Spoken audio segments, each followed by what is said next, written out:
ఇలాంటి పాస్టర్లు కావాలని క్రిస్టియన్స్ని వాళ్ళ బలహీనతల మీద దెబ్బ కొడుతురా లేదా? బొచ్చుడు మంది ఉన్నారని చెప్పాను కదా ఇందాకే, కొడుతున్నారు. మనుషుల బలహీనతలను క్యాష్ చేసుకుని చాలా మతాల్లో చాలామంది, ఈవెన్ క్రిస్టియానిటీలో కూడా వాళ్ళ బలహీనతలను క్యాష్ చేసుకుంటున్నారు. అది తప్పు. చాలామంది ఖండిస్తున్నారు దాన్ని. ఇప్పుడు దేవుడు ఏదో మా దగ్గరే ఉన్నాడు, మా మా పక్కనే కూర్చున్నాడు, టచ్ అంటాం, లేకపోతే దేవుడిని మీ మీదకి పంపిస్తాం, అంత మేం చెప్తే ఎలా పడితే అలా ఆడతాడు ఆయన అని చెప్పేటోళ్ళు అన్ని మతాల్లో ఉన్నారు. ఇప్పుడు ఇక్కడ ఎలాగైతే జిమ్మిక్కులు ట్రిమ్మిక్కులు చేస్తున్నారో హిందూ మతంలో కూడా ఈ లింగాలు తీసేటోళ్ళు, బూడిద తీసి మోసం చేసేవాళ్ళు TV9లో కూడా మీ విలేకరులు చాలాసార్లు బయట పెట్టారు కదా. కామన్ అది. అదే చెప్తున్నాను. వాళ్ళని మీరు ప్రోత్సహిస్తారా వాళ్ళను? ఇది ఎక్కడ కూడా రా, ఇది అంతా వినేసిన తర్వాత ఇలా అడుగుతారేంటి బాబు మీరు? నేను ప్రోత్సహిస్తే నేను ఎందుకుంటాను ఇలాగా? నా వీడియోలన్నీ మీరు చూస్తారు కదా, మరి ఇంకేంది క్లియర్. వీడియోలలో తిడుతూ వెనకాతల ప్రోత్సహిస్తారా అన్నది నా ప్రశ్న. చూసారా మీరు ఎప్పుడైనా అలాగా? ఏది ఎవరినైనా ప్రోత్సహించినట్టు చూసారా? వీడియోలో తిట్టి వెనకెళ్ళి ప్రోత్సహించినట్టు? నేను అడుగుతున్నా, నేను నా ప్రశ్న నేను మీకు వేసిన దానికి ఆన్సర్ చెప్తాను. ప్రశ్నలా లేదు, అది ఫిక్స్ చేసినట్టు ఉంది. సరే ఫిక్స్ చేసిన అనుకోండి, మీరు అసలు తప్పది, అలా చేయకూడదు. ఈ గౌరవప్రదమైన స్థాయిలో ఉండి అలా చేస్తే అలా మీరు అది తప్ప చేయకూడదు. కొందరు కనిపించినటువంటి అంశాన్ని నేను మీ దృష్టికి తీసుకొచ్చి ఏమని చెప్పారు కొంతమంది? ఏమో విజయప్రసాద్ రెడ్డి బాగా యాక్టింగ్ చేస్తాడు వీడియోలలో అని చెప్పేసి. స్క్రాప్ అనుకుంటాను నేను. స్క్రాప్ అనుకుంటాను. ఎంతటి వాళ్ళ ఆయన, ఎంతటి వాడైనా అబద్ధం చెప్తే స్క్రాపే. మీ క్రిస్టియానిటీలో ఉన్న ఎవడైనా అబద్ధం చెప్తే స్క్రాపే. నిజం నిర్భయంగా మాట్లాడాలి, ప్రూఫ్తో మాట్లాడాలి. అంటే విజయప్రసాద్ రెడ్డి ఓన్లీ నిజాలే మాట్లాడతాడా? అండ్ నేను అబద్ధం చెప్తే ఏ అబద్ధం చెప్పాడో చెప్పమని అడుగుతున్నాను కదా. పబ్లిక్ ప్లాట్ఫామ్ ఇది. చెప్పండి అబద్ధం ఏం చెప్పాము. నేను ఎదురుగా ఏది మాట్లాడుతున్నానో వెనకాల అదే మాట్లాడతా. మొన్న రంజిత్ తోఫీర్ గారి గురించి మాట్లాడిన వీడియోలో కూడా అదే చెప్పా. మీరు హైదరాబాద్లో నన్ను కలిశారు, ఆ రోజు మీరు ఏం మాట్లాడారు, ఇప్పుడు ఏం మాట్లాడుతున్నారు? నేను ఆ రోజు మీతో ఏది మాట్లాడాను, ఇప్పుడు అదే మాట్లాడుతున్నా అని చెప్పారు. బైబిల్ గొప్పదా, ఖురాన్ గొప్పదా, భగవద్గీత గొప్పదా అంటే విజయప్రసాద్ రెడ్డి ఏం చెప్తారు? మీ నాన్నగారు గొప్పడా, మా నాన్నగారు గొప్పడా అంటే మీరేం చెప్తారు? ఎవరు? మీరు. నేను మిమ్మల్ని ప్రశ్న ఇచ్చిన ప్రశ్న సమాధానం కాదు.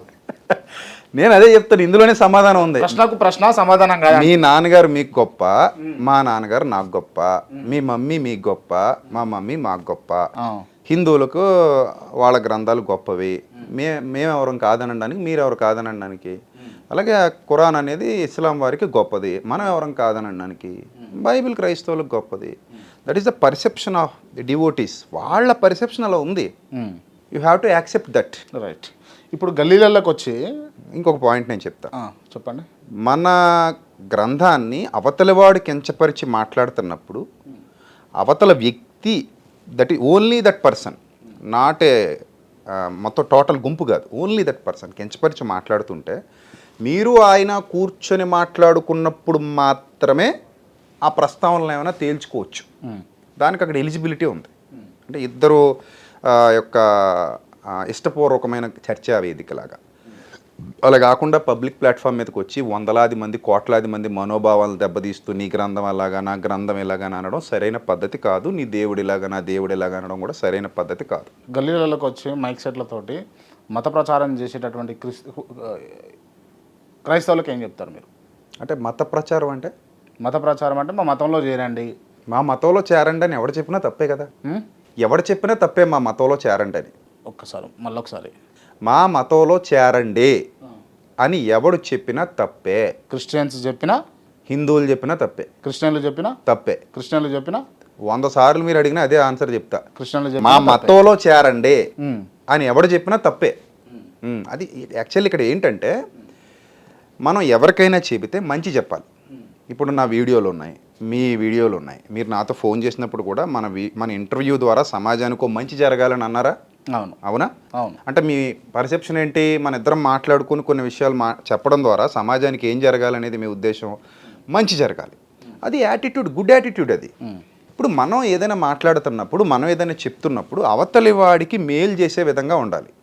అంతేగాని నా మతంలోకి వచ్చే అంటే ఏమవుతుంది? నీ మతంలోకి వచ్చేస్తే కదా. అంటే మతంలోకి రాగానే ఇప్పుడు నాకు పెళ్ళి అవుతలేదు, వెంటనే పెళ్ళి అయిపోతుంది. లేకపోతే ఎవరికన్నా తోటోళ్ళకు బిడ్డనో కొడుకో పుడతలేడు, వెంటనే బిడ్డ కొడుకు పుడతారు. లేకపోతే కాలు పడిపోయింది, వెంటనే కాలు మంచిగా అయిపోతుంది. అన్ని మతాలు ఉన్నారు కదా వాళ్ళు, అన్ని మతాలు నా దగ్గర వీడియోలోనే చూపించిన మీకు. నేను మిమ్మల్ని ఎవరికి రిప్రజెంటేటివ్ గా మాట్లాడుతున్నా? మిమ్మల్ని ఇక్కడ కూర్చోబెట్టి అదే నేను అంటున్నాను. నేను హిందువులకు రిప్రజెంటేటివ్ గా మిమ్మల్ని కూర్చోబెట్టలే. నేను పాయింట్ లేకపోతే ముస్లింలకు నా పాయింట్ ఏంటంటే నేను కేవలం మతానికి విలువనిచ్చే వ్యక్తిని కాదు. నాకు మానవత్వం అన్న, హ్యుమానిటీ అన్న చాలా ఇష్టం. నాకు యేసుప్రభులో నచ్చింది కూడా అదే. ఆయనలో ఉన్న హ్యుమానిటీ నేను పీక్స్ చూసా, అంటే నేను నా అనుభవాల్లో. సో దానివల్ల నేను ఆయనకి అట్రాక్ట్ అయ్యా. సో అదే భావజాలం నేను ఇప్పటికీ కలిగి ఉన్నా. ఆయనలో ఉన్న ప్రేమ, ఆయనలో ఉన్నటువంటి నీతి, నిజాయితీ, యథార్థత, మనిషిని మనిషిగా చూసే తత్వం ఏదైతే ఉందో, I like him very much, I love him very much. So ఆ భావజాలాన్ని కలిగిన వ్యక్తిగా నేను అందరినీ ఒకేలా చూస్తా. ఫస్ట్ నాకు మనిషిని చూడగానే ఇతను కూడా నాలాగా ఒక మానవుడు, దేవుని స్వరూపం కలిగినవాడు, దేవుడి పోలిక కలిగినవాడు అనే భావజాలం నాకు మొదట కనబడుతుంది. మీరైనా ఇంకొకరైనా ఎవరైనా అంతే, మనందరం ఒకటే పరమాత్ముడి సంతానం అనేది నా భావన. సో కాబట్టి మోసం చేసేవాడు ఎక్కడున్నా వాడిని మనం ఎక్కడైనా ఖండించాలి. ఈవెన్ మీరు నన్ను అడుగుతున్నారు కాబట్టి చెప్తున్నా, ప్రలోభాలకు గురి చేసి మీ అప్పులు తీరిపోతాయి మా దగ్గరికి వస్తే, మీ రోగాలు తగ్గిపోతాయి మా దగ్గరికి వస్తే, మీ సమస్యలు పోతాయి మా దగ్గరికి వస్తే, మీకు ఏవో మా దగ్గరికి వస్తే అద్భుతాలు జరిగిపోతాయి అని ఇలా భూ సంబంధంగా మాట్లాడే ప్రతి ఒక్కడు కూడా మోసగాడే. అలాంటి వాళ్ళు నమ్మొద్దని సాక్షాత్ యేసుప్రభు చెప్పారు బైబిల్లో.